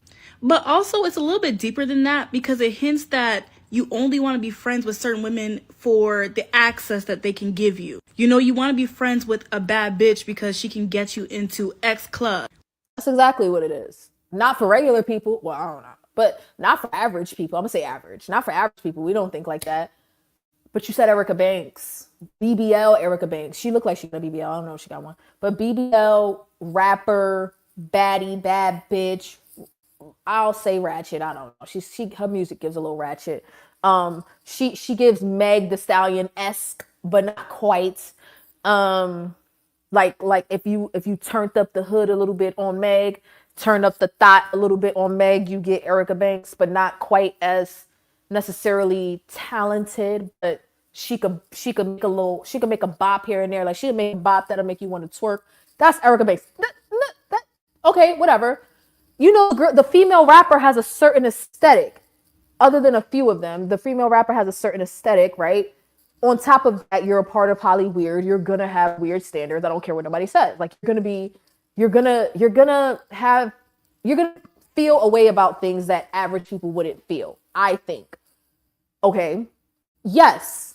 If you are of the Erica Banks ilk and body type, and you hang in them circles where the establishments that you go to, your entrance is based on how attractive you are. Let's not play dumb, people, especially in certain cities like Atlanta, Miami, LA, New York. Well, New York might not be as bad. I guess it depends on where you are, but I honestly don't think New York is as bad as LA, Atlanta, and Miami and all of that. Maybe even Houston. So a lot of the major cities around the country where the celebrities, the people with the money and access party, your entrance to that establishment is going to be based on how you look. It could be based on your skin tone. It can be based on your weight. It can be based on your fashion state, your fashion sense, right? If you're cute, petite, but you can't dress, you still might not get in. If you can dress, you're the wrong skin tone, and you're still pretty, you may not get in. Why do we care about what people that go to these establishments do and what type of friends they want?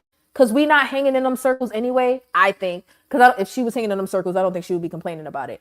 But it's like, if you know these circles are superficial, if you know these circles don't include overweight women, why are you beefing about that? Because do you really want to be friends with those type of people anyway? So, like, let's say Erica Banks or an Erica Banks type doesn't tell you that that's how she feels. You want to go be the fat friend that doesn't get invited places, or that sort of kind of gets shunned, but they're not quite as anti-fat, so you still get to be in the group, but only when it's time to go get brunch. But like when we about to pop out for the night, you can't come because you don't fit the mold. Would you rather be a part of that friend group? Why are you beefing about how shallow somebody else is? That's stupid. Or she has access to X celebrity, X man, X whatever. And it exposes how base level a lot of these friendships really are that y'all are looking for. Because me being fat or me not being society standard. You see how she's making it about her? You see how what other people do becomes about her? This is what I hate about fat acceptance, the group, the mindset, the movement.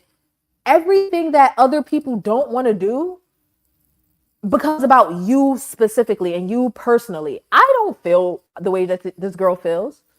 This lady, I don't know how old she is. I don't feel the way that she feels. I'm not saying her feelings are invalid. Her feelings are just a little odd to me because it's like, why do you care that Erica Banks wouldn't want to be friends with you because you're fat? Why do you care about that? Like when people say the colorism thing, right? When people are like, he wouldn't date a dark skinned woman, he wouldn't date a black woman of any shade or whatever.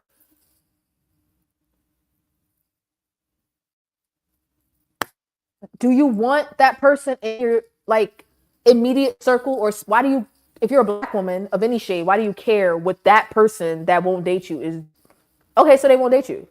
So if Erica Banks don't want overweight women, big beautiful women, like you could be cute. Just because you overweight don't mean you ugly or whatever, or just because you skinny don't mean you cute. I just don't understand what the problem. They're so low level. Duh. Like, oh, like, yes, low level, genius. Okay. Of beautiful makes you uncomfortable because you don't want to be denied getting into a club with me, and then you have to stand with me and not get in because I can't get in, i.e. this friend. That's exactly how they feel. So why are you upset about that? That's exactly how they feel. I think it's dumb. I think you should go to a club that all your friends should get into.